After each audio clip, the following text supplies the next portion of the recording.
जब भी महंगाई बढ़ती है तो जो समझदार लोग माशरे के अंदर मौजूद होते हैं वो फ़ौरन से ये 5 काम करते हैं। ये 5 काम आप भी जान लीजिए और आप भी करना शुरू कर दीजिए। इंशाल्लाह महंगाई आपको तंग नहीं करेगी।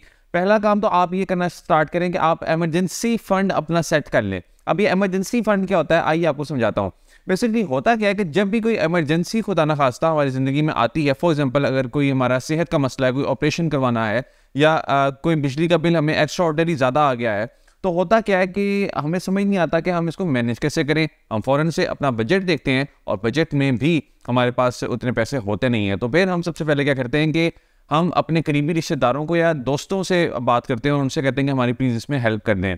इससे 2 बड़े नुकसान होते हैं। एक तो इससे आपकी सेल्फ एस्टीम हर्ट होती है और दूसरा ये कि आप पे एक्स्ट्रा बर्डन आता है कि आपने उनको पैसे भी वापस देने हैं। तो याद रखिए कि इमरजेंसी फंड वो फंड होता है कि जो कि आप हर महीने साइड पर करते चले जा रहे होते हैं, ताकि अगर कहीं पे इन फ्यूचर इमरजेंसी आ जाए तो आप फ़ौरन से उस फंड में से निकाल कर वो इमरजेंसी पूरी कर लें।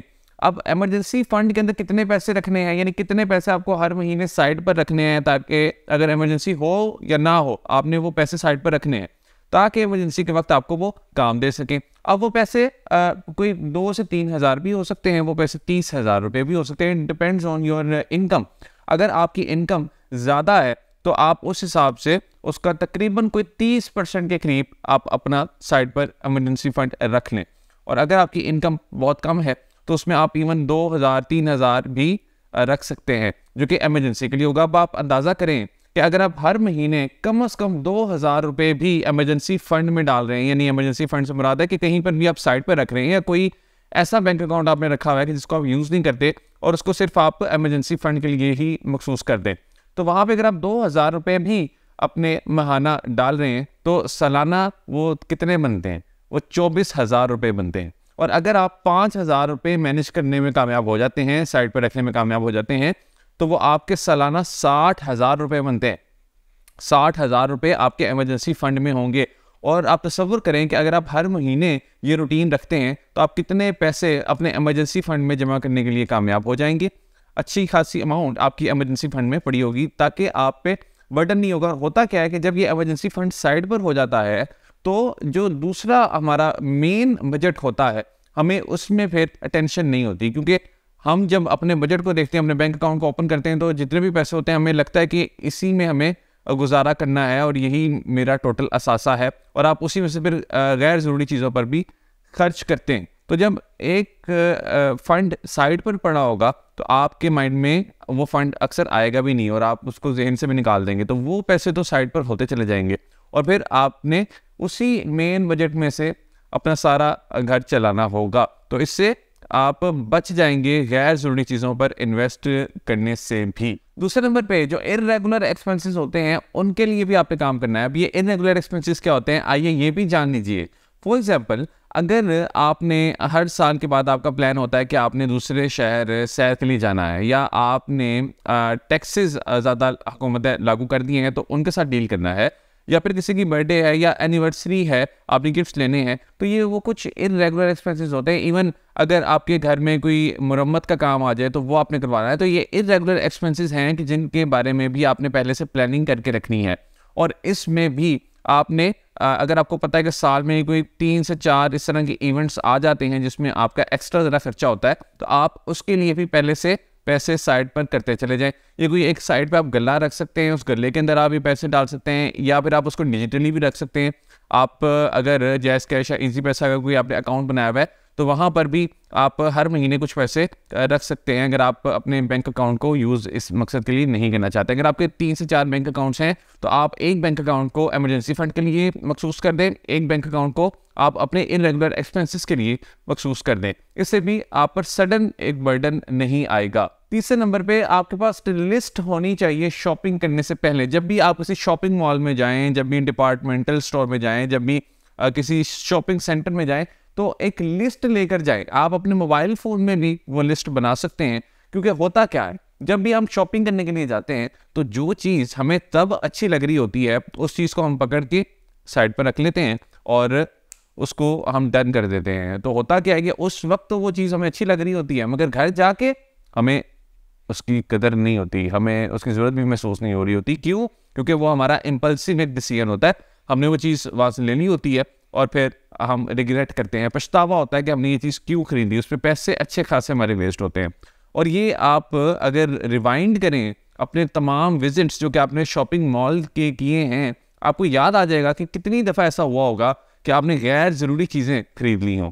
तो अब से आगे आप ये करें कि जब भी आप शॉपिंग के लिए जाएं तो पहले आपके पास एक लिस्ट हो कि आप खरीदने क्या जा रहे हैं, और जो भी आपकी डिज़ायर्स हैं, यानी ऐसी डिज़ायर्स हैं जिनको आप फुलफ़िल करना चाहते हैं और वो लग्जरी आइटम्स में आ जाती हैं, तो आप 7 दिन का कम से कम टाइम दें अगर आपको किसी चीज़ को लेने का दिल कर रहा है, और 7 दिन के बाद दोबारा सोचेंगे अब भी क्या आपका उस चीज़ को लेने का दिल कर रहा है, तो ज़्यादातर चांसेस होंगे कि आपका दिल नहीं कर रहा होगा, क्योंकि तब आपका इम्पल्सिव डिसीजन था जब आपने पहले उस चीज़ को लेने का सोचा था। और 7 दिन के बाद आपकी थॉट्स बदल चुकी होंगी और 80% चांसेस होंगे कि आप कहेंगे कि नहीं, मुझे उसकी ज़रूरत नहीं है। चौथे नंबर पे रिटायरमेंट फ़ंड। वैसे तो मैं रिकमेंड ये करता हूँ कि आप रिटायरमेंट लें ही ना, यानी अगर आपने लेनी भी है तो वो जितनी लेट हो सके आप लें, क्योंकि रिटायरमेंट अगर हम ले लेते हैं तो हम काहिल हो जाते हैं, सुस्त हो जाते हैं, और फिर हम ये समझते हैं कि शायद हम बहुत बूढ़े हो गए और हम फिर ज़िंदगी को पूरी तरह से इंजॉय नहीं करते और फिर हम डिसफंक्शन होते चले जा रहे होते हैं। सो मैं रिकमेंड करूँगा कि आप रिटायरमेंट ना लें, मगर फिर भी आपको ये रिटायरमेंट फ़ंड ज़रूर बना होना चाहिए, क्योंकि होता क्या है कि जब हमारी अर्निंग डिस्टर्ब होती है इन फ्यूचर, या जब हम रिटायरमेंट का सोचते हैं, तो तब हमारे पास इतनी सफिशेंट अमाउंट नहीं होती कि हम अपना गुजारा कर सकें। तो उसके लिए भी आपने पहले से प्लानिंग करनी है। इसको कहते हैं प्रोएक्टिव अप्रोच। सो प्रोएक्टिव अप्रोच के तहत आपने रिटायरमेंट फंड में भी पैसे ऐड करते चले जाने हैं। ये भी कोई बैंक अकाउंट हो सकता है, कोई गल्ला इवन हो सकता है, कोई भी ऐसी जगह हो सकती है जहाँ पे आप साइड पे इसको करते चले जाएं इन पैसों को। सो ये रिटायरमेंट जो फंड है ये भी आपकी बहुत मदद करेगा, खासतौर पे तब करेगा जब आप की सेहत आपको इजाज़त नहीं देगी कि आप काम करें। मगर मैं फिर आपको ये याद दिलाता चलूँ कि आपने ये नहीं समझना कि आपको सेहत इजाज़त नहीं देती, आपने फिर भी काम करना है, क्योंकि काम में है बरकत और आप एक्टिव रहेंगे। और जो भी मसला आप फील कर रहे होंगे, जो भी पेन्स होंगी आपको बॉडी में, वो पेन्स भी काम करने से ठीक हो जाएंगी, क्योंकि आपका जिस्म हरकत करता है और आपके मसल्स भी स्ट्रॉन्ग होते चले जा रहे होते हैं, क्योंकि उनकी एक्सरसाइज होती चली जा रही होती है।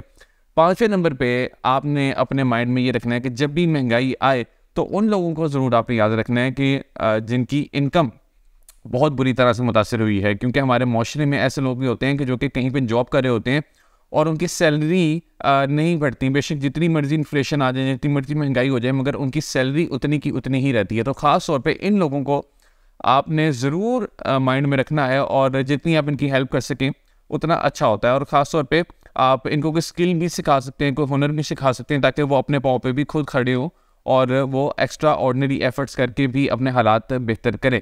सो याद रखें कि आपने इन 5 चीज़ों को अप्लाई लाजमी करना है, और अगर आप इनको अप्लाई करते हैं तो आप हैरानकुन रिजल्ट्स देखेंगे। शायद आपको 1-2 दिन में इसका फ़र्क महसूस ना हो, मगर ये मैं आपको लिख के देने के लिए तैयार हूँ कि 1 साल के बाद आप मेरा शुक्रिया अदा करेंगे कि ये तमाम चीज़ें आपने हमें गाइड की, क्योंकि ये वो तमाम चीज़ें हैं जो कि आपको लॉन्ग टर्म में बहुत बेनिफिट देने वाली हैं, और आप फाइनेंशियली इंशाल्लाह इंडिपेंडेंट ज़रूर हो जाएंगे। सो इस वीडियो को अपने दोस्तों के साथ लाजमी शेयर करें ताकि वो भी कुछ नया सीख सकें।